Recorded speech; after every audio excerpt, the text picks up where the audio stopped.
someone who has faced challenges stemming from an illness, disability, or catastrophe? Today, we will learn one of the places where you may find help. Hello, and thank you for joining the January 2024 session of the Connecting Our Community Speaker Series. The goal of this series is to provide resources to the disability community. As the name indicates, we want to make that connection for our audience to valuable resources that they may need. This session is offered on the fourth Wednesday of every month from 11:45 a.m. to 12:30 p.m. Eastern Time. My name is Christine Brookins. For those who are familiar with me, you know that I am both a parent and a professional dedicated to serving the disability community. Every month, we speak with a different resource to the community. Last month, we had the pleasure of learning about face-to-face healing. I am always open to suggestions for resources about which you may want to learn. But today, we are speaking with Jamie Ward, the founder and executive director of Jamie's Dream Team. Jamie's Dream Team is a nonprofit organization whose mission is to offer hope and to ease the burden caused by serious illness, injury, disability, trauma, or catastrophic events, and to celebrate the individual differences by acknowledging dreams as possibilities. Jamie's Dream Team provides assistance to and makes distributions on behalf of qualifying individuals. Jamie founded Jamie's Dream Team in 2005 when she was just 18 years old, having been born with a rare disorder known as Vater syndrome, which can cause congenital abnormalities of the vertebrae, lower intestine, trachea, esophagus, and kidneys. She knows firsthand what it's like to live with a disabling condition. Jamie, thank you so much for joining us today. And thank you for having me. So I've given our audience a little bit of background on you, but can you share a little bit more of your personal story and how this led you down this path? Sure. I was born with a Vater syndrome. I've had over 45 major operations since birth. And I also have a rare blood disorder where my spleen eats all my red blood cells, along with many other illnesses that go along with and challenges. My own daily challenges that go along with me every day. So you clearly are facing these challenges and overcoming them on a daily basis. And what is it that you went through that gave you the idea to start Jamie's Dream Team? And just being in the hospital, being around families and wanting to help others. Well, that's great. I mean, I think that living it, knowing it is important, but the fact that you want to help others that may be going through a tough time, I really appreciate that. And I do want to share with the audience that while I had previously heard of Jamie's Dream Team, the organization recently caught my attention in the local media. And the reason for that was, for anyone that is in or around the Pittsburgh area, only a few weeks ago, there were reports of a missing 17-year-old girl with Down syndrome. And while there are a lot of circumstances around that, the important thing to know, and the reason I bring this up, is that it was volunteers from Jamie's Dream Team that ultimately found the young lady. So Jamie, can you tell us how it is you came to be involved in that search? Absolutely. Friday night or Friday morning when we seen that she had been missing, I knew that, we had to jump into place and reach out and try to find her. That a young girl like that who could not be out missing for too long, and that we really wanted to try to help find her. So I contacted the Allegheny County Police, got the go ahead and start a search team through something up on my Facebook and my social media platforms. Said, hey, we're looking for volunteers to come out and try to help find Kayla. And within minutes, we had hundreds of volunteers reaching out and wanting to help find her. That's amazing. I get goosebumps when you say that, but I understand that it really was one of your volunteers that ultimately found her and found her safe to everyone's knowledge. Is that right? That is correct. Somebody who had come and decided to be on our search team. Yes. That's amazing. Thank So you. in that same media report, I saw mention of the potential of a purple alert system. Can you tell us what that is and what we're hoping to do with that? Absolutely. The purple alert system acts as like an alert system that notifies you a lot quicker than the Amber Alert. And it would focus on a distinct need of the population, providing a targeted and efficient response to instance of the disappearance of the child or adult. So this is a specific alert system we are trying to get in place for individuals with disabilities that may go missing. Absolutely. And, if that system was in place here in Pennsylvania, everybody's phones would have been alerted immediately when Kayla went missing, so that she wouldn't have wandered around. If she would have gone on that bus, or she would have, somebody would have seen her and said, oh, that's her. We need to get her back to safety a lot quicker than what she was. And you mentioned we do not yet have it here in Pennsylvania, but it does exist in other states right now, correct? Yes, it absolutely does. So not that this was the sole reason why we were getting together today, but from your knowledge, what can residents of the state do to try to get this approved here in Pennsylvania? We have a letter that we will share with everybody for everybody to send out to your state representatives, your local politicians, so on and so forth. We also need somebody to call all of those resources as well. Please share, and also send in your impact stories, how this could affect you, how this impacted you when you heard that Kayla went missing, and how it impacted you as an individual. A lot of the families that come out to search for Kayla were moms of children who have Down syndrome or intellectual disabilities, and they were so helpful, and they were helpful in the way of, hey, I know that my child really resonates with food, or they would be at a quiet place under church pews and so on and so forth, where people wouldn't think the, average person would go and hide. So this network of the community was really an integral part of ultimately finding this young lady. Absolutely. Absolutely.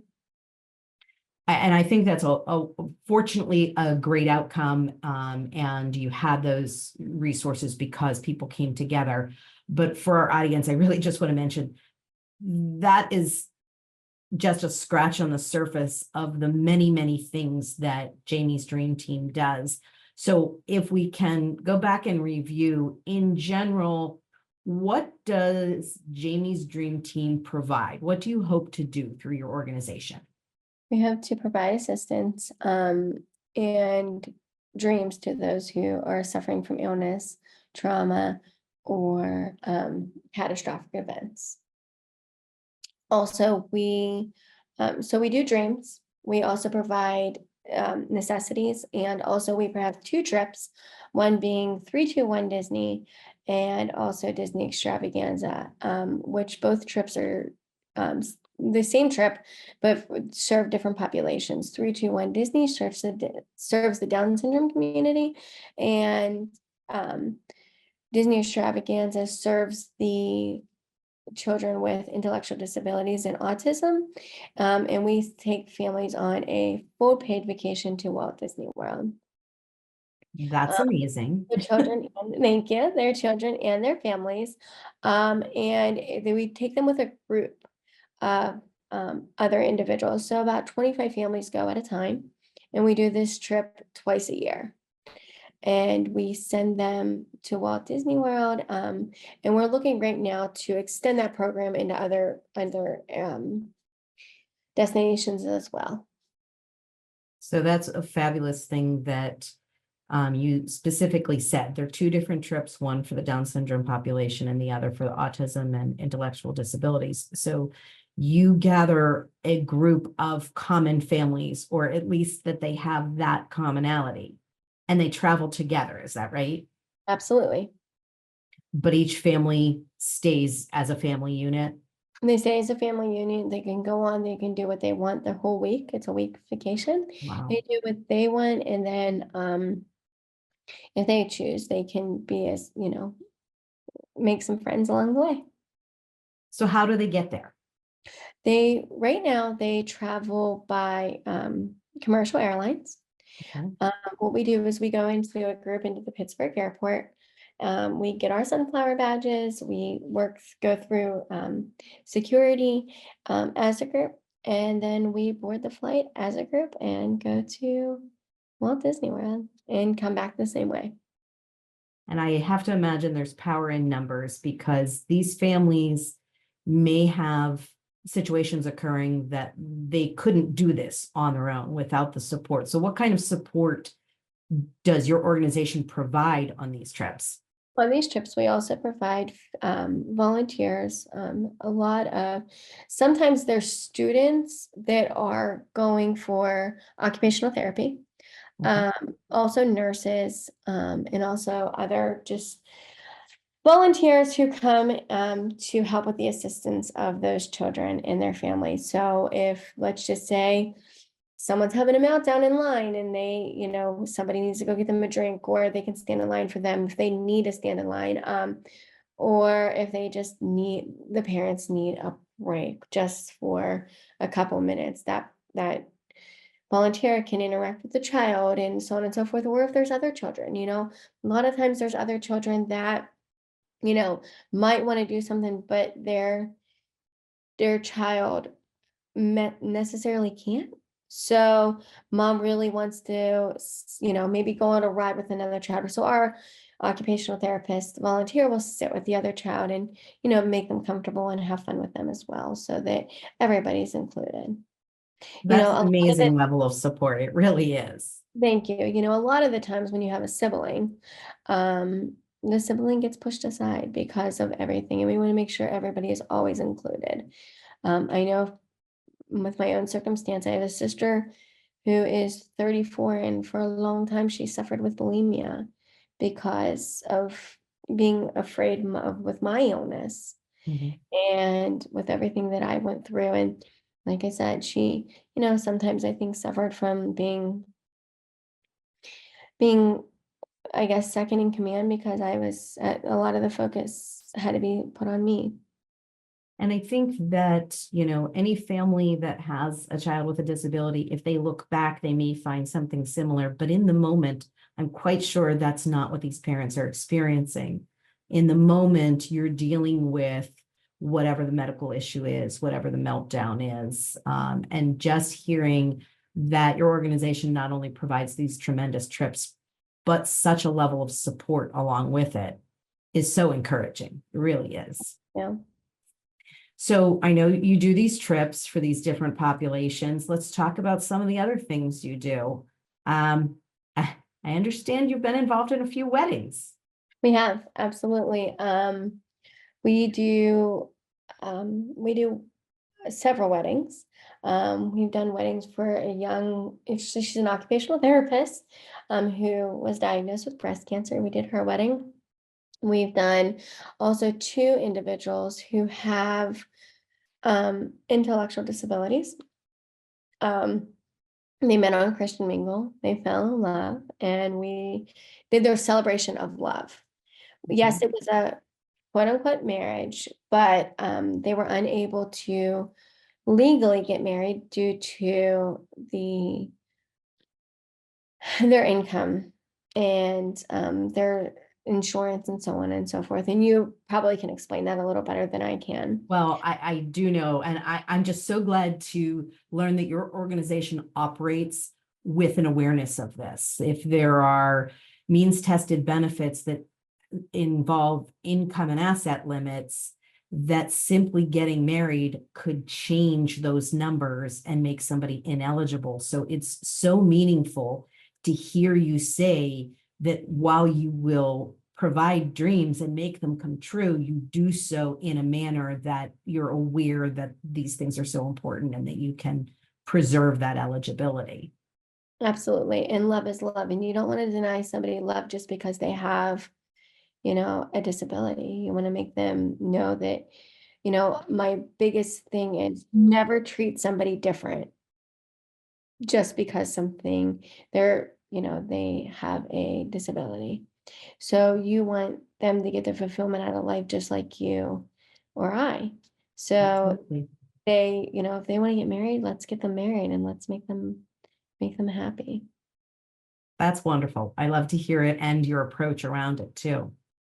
Thank you. And I know there've been other celebrations of holidays or birthdays. Tell me a little bit about that. There is. We do a lot of birthdays. We do a lot of vacations, as simple as a house fire, and not necessarily I would say house fire, but like if there was like a really bad, like an explosion or something like that, that somebody might need things, we would do things like that.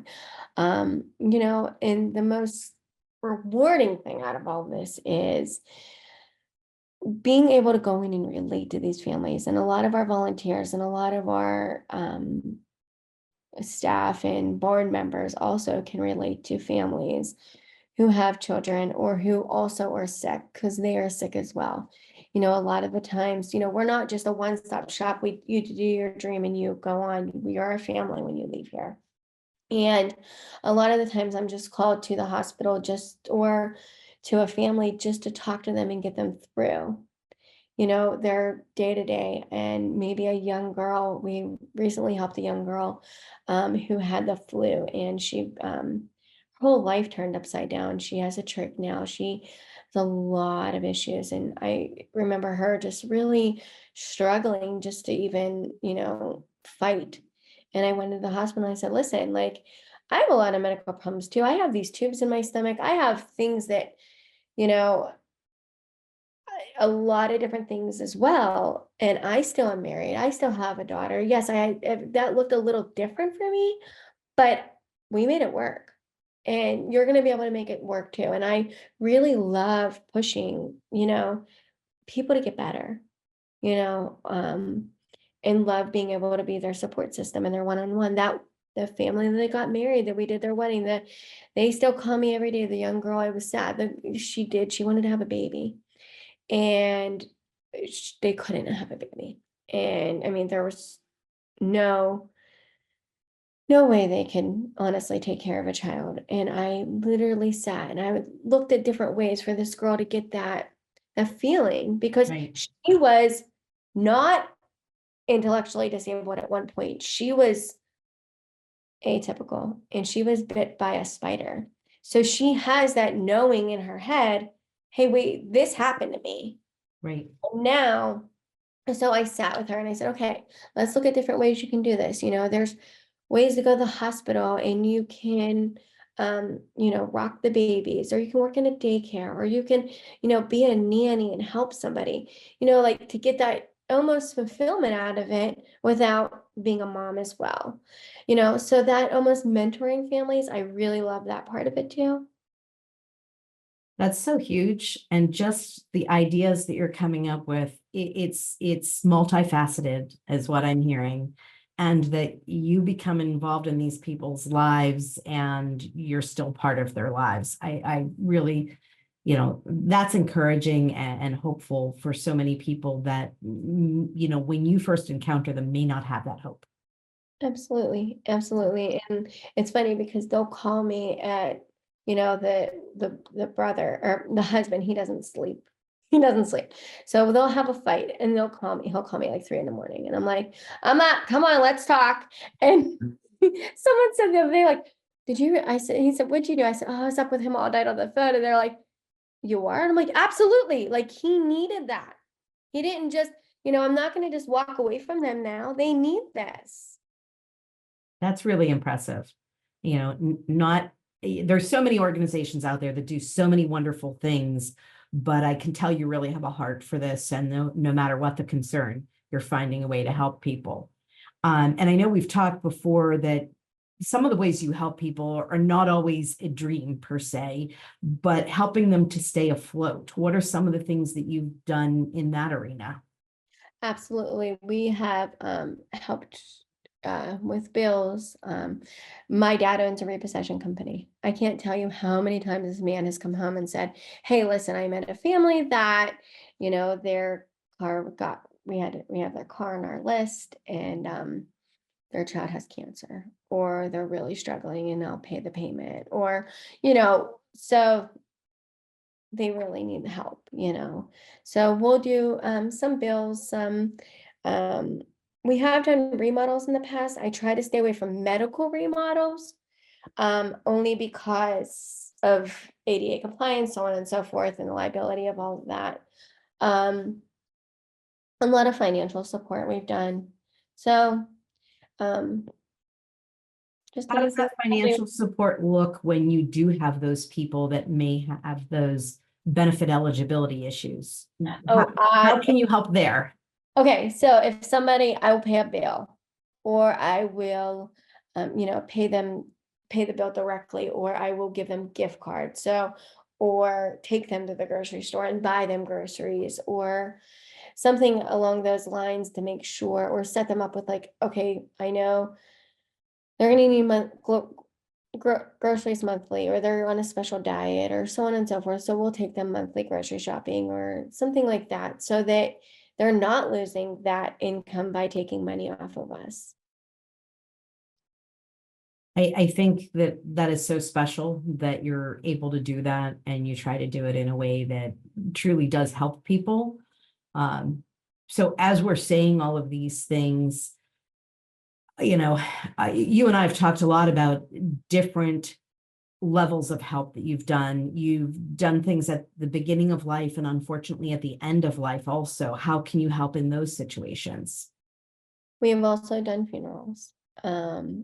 And unfortunately, and we get together with families and they become our family. And I will sit with you when, your baby is in the hospital, or when you're going to have your baby. And like, we've helped families that have babies in utero and been there when the baby was born. And also have helped when children passed, and help with their funeral arrangements, or families coming in and maybe they, grandma's away, or, um, somebody needs to come in for the funeral, or the body needs to be taken somewhere. We try to do whatever we can to make it easy on the family. And I know that you and I have discussed a particular situation, but apparently this is something that you face fairly often. Um, you and I are located in the Pittsburgh area, which is a strong medical community. So there are families that come to this area to seek various types of treatments. How do you support those families? Those families, we work on trying to get them their needs met. A lot of the families, they are here and they find out that they have to be here for a really long time. So we're working right now to try to find them housing, and potentially our own house to, maybe an apartment building to be able to put them in, or a couple houses where they have their own space too. And they can, make a life here, because that's what they're going to need to have. And we give them furniture and set them up with all the necessities they may need. And what about in those cases if there are additional family members that need to be here or anything? How can you help with that? We will bring them here. We'll try to get them here as quickly as possible. And do you help with childcare in those situations? Yes, we will. We will help with childcare in those situations. Like, if, let's just say, a family has a child that passed away, we'll say, we'll go in and we'll be hands-on with the family as quick as we need to. And do whatever they need. If it's watching their kids while they have to make funeral arrangements, and it's watching their kids, whatever they need, we will do. That's really amazing. It truly is. Let's switch a little bit to a little brighter note. I understand you've also provided Christmas for some families. Absolutely. Every year we have what's called a Christmas to Remember. And we contact the local hospitals, children's. Also, if the child has a life-threatening illness, or the parent has a life-threatening illness, and what we do is we ask them for everything that on their kids' Christmas list, and we do about 250 families, and them and their siblings, and we provide that for them along with a large party. Wow, that's a lot. So And you we do this party for all of the families at one time? Is that how you do it? Yes, yep, absolutely. And we do it at an air hangar, and Santa comes down on a helicopter. It is absolutely incredible. Um, But not only that, so those families get those gifts there in black bags and they take it home and they can wrap it from Santa because obviously, or whatever they believe in, Right. obviously because, we don't want to take the magic out of Christmas for the mom just because, or the family member just because, their kid is sick or they're sick. So we want to make it as normal as we can for them. Well, and I think in those situations, you're facing a number of things, including often any resources that you had have been spent on the care for a loved one. Absolutely. And I think the other thing that makes it so special is that you are dealing with families where there may be a member of the family that may not be around for the holiday next year. Absolutely. And the thing with that is like, and like you said, their money is spent. It's not like they don't want, especially when it comes into bullying. Let's just say we're gonna go with bullying right now. And these kids, people will come in and I have a really hard time around here giving up the reins to volunteers and to giving up the people because I have to make sure that they are in the same playing level as I am. My whole thing of it is these families didn't ask for this. They are put in a tragic situation. Nobody asked for illness. Nobody just says, I want my kid to be sick or I want to be sick. And not only that, but you live a certain lifestyle. So if you live a certain lifestyle and then your kid gets sick, then everything gets jumbled. And your kid should have a Christmas just like you were able to give them the year before or the time before that, because it cannot be that they don't get what got before just because somebody's sick. A, what will happen? The other children will resent the child that is sick. B, they'll take their not great toys or whatever the case may be to school. And then, they get bullied. I mean, kids are mean now. So if you don't have what everybody has, unfortunately, you're getting bullied now. And I don't want anybody to ever feel like that. Then come home and see their kids that's sick, their sibling that's sick. And then on top of their sibling being sick or they're being sick, they're getting bullied. Then, they're seeing everything at home. Their parents aren't around. I want to make sure that everybody gets exactly what they want or that escape. I think that the way you just described that is so important and back to multifaceted because again, there are a lot of great organizations out there that provide some level of assistance, but if you don't look at the bigger picture, it could still be lacking in something. And as you said, people have their lifestyle that they're used to. Just because somebody sustains an illness or a disability doesn't mean that your liabilities disappear. Your car payment is still due, your house payment is still due. So I do think it's so incredibly important that you take all that into consideration. And we do that with every family and every dream. We don't want to, and we make it all about the family and we make it all, and that is hard, especially if, mom or, dad might be working, mom's away at the hospital. Where does those siblings get left?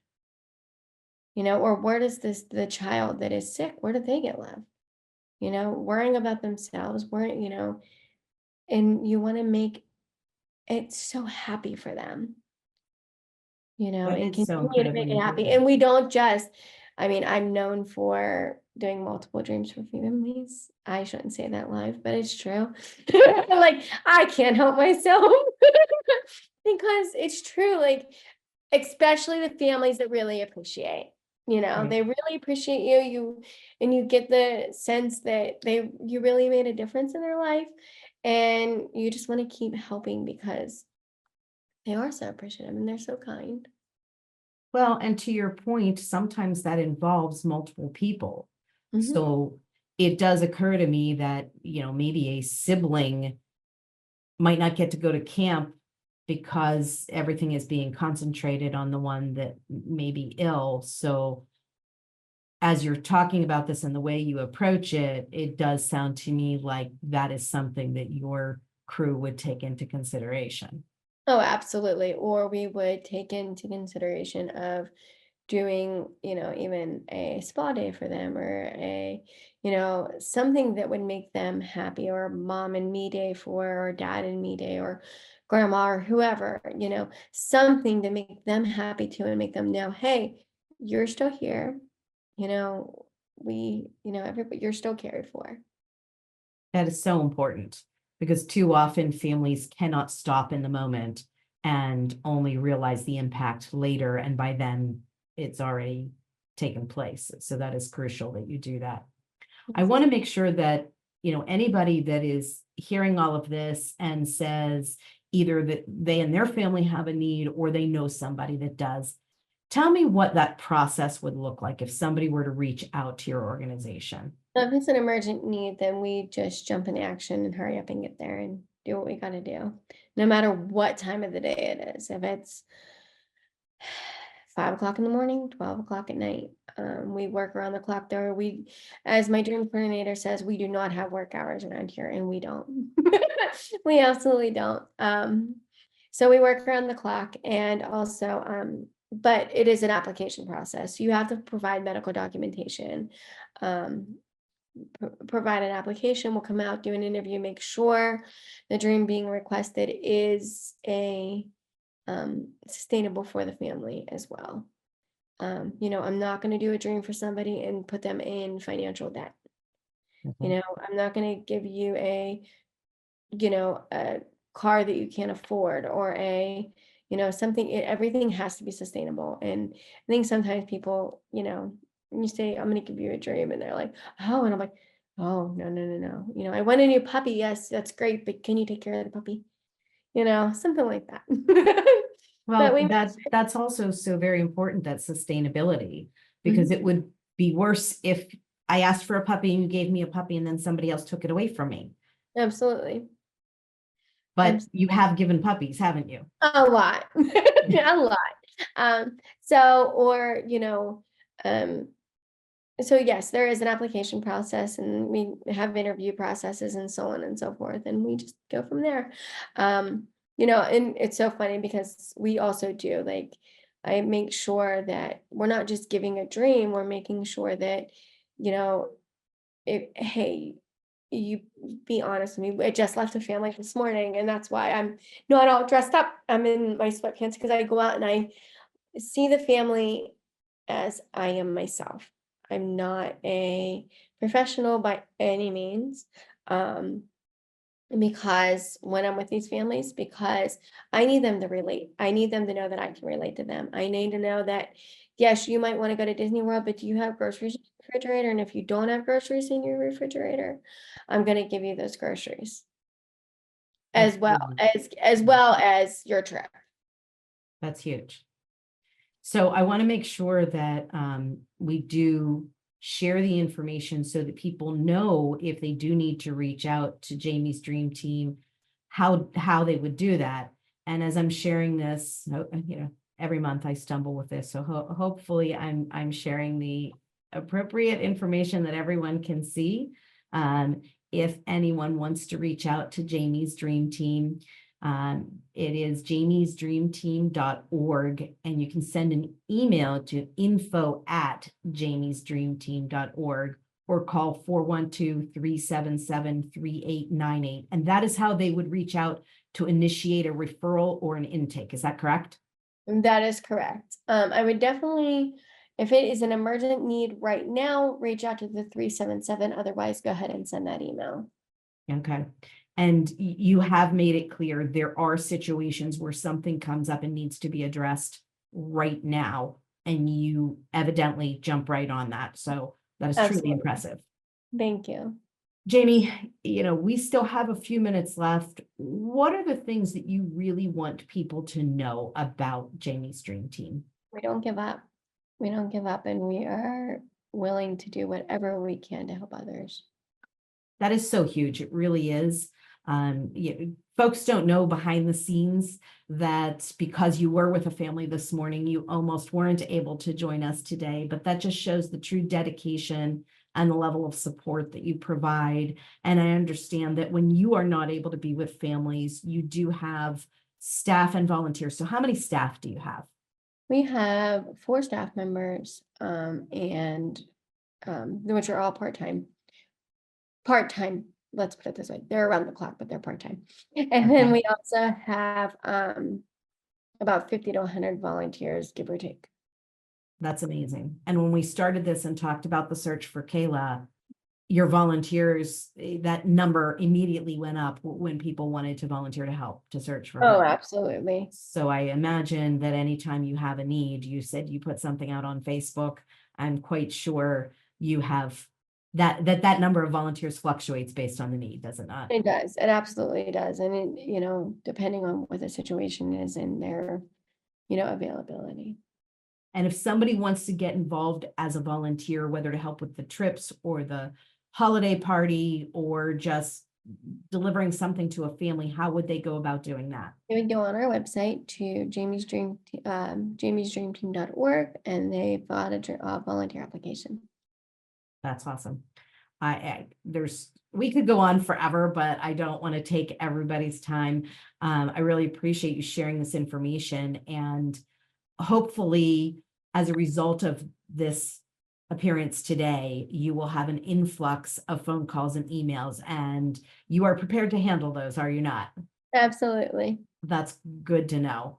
So, if you do know someone who is battling an illness, dealing with a disability, or has suffered some kind of catastrophic event, whether that's a tornado, a flood, a house fire, whatever that may be. If you know someone that needs assistance, please do reach out to Jamie's Dream Team. I want to thank everyone who joined us today. Thank you, Jamie Ward, for sharing this important information. Thank you for having me. And just a reminder that our next session will be on Wednesday, February 28th, 2024. Thank you so much. Thank you. Have a good day.